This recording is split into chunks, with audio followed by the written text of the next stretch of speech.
Welcome to this course on Midas Civil for proficient users.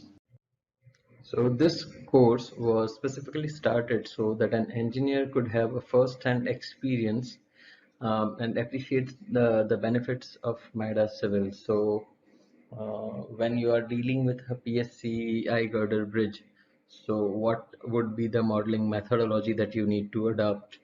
How you can actually consider the pre-stress and the moving loads, how can you apply temperature gradient loads, and how to finally perform the design of such a structure could be, that would be completely covered in this course. And obviously we'll be understanding all the engineering fundamentals that are involved in this process. So these are the objectives for the particular course. So as the course name suggests, it is great for new users with basic understanding of bridges. So who all can attend this course? Basically students and graduate engineers who have had bridge design course subject, as well as our beginner and intermediate users of Midas Civil can attend these courses. Through this particular coursework, you will be learning about the structural modeling of PSCI girdle bridge and the right process to apply the loads and the construction stages for the composite section.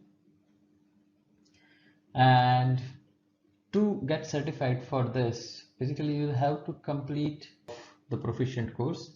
You'll have to submit the associated task for the assessment, then take a quiz, and on scoring a minimum of 80%, you would be certified with the completion code of the course. Now let's have a quick overview of the course content and structure.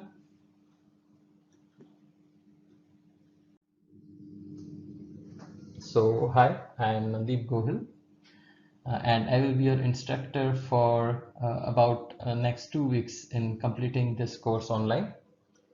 I have a master's degree in structural engineering and I have been associated with Midas for more than 5 years as a technical support engineer.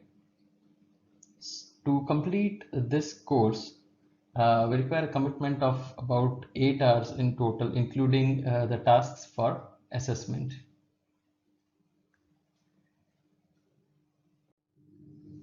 And these are the contents. So introduction. So before getting started, just introduce to basic capabilities, software installation, and so on.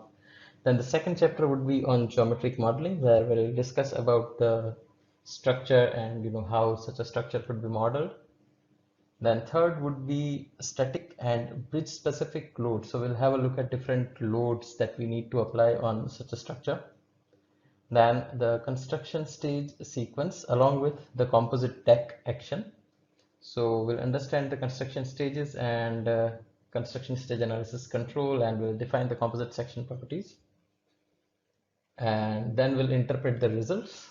After that, we will perform the design based on IRC 112, wherein we will have a look at the input parameters and how we could generate the report. Finally, we'll have a look at few basic manual verifications, that engineer needs to know when they are working on such structures. And then I'll share the task which you need to do for certification.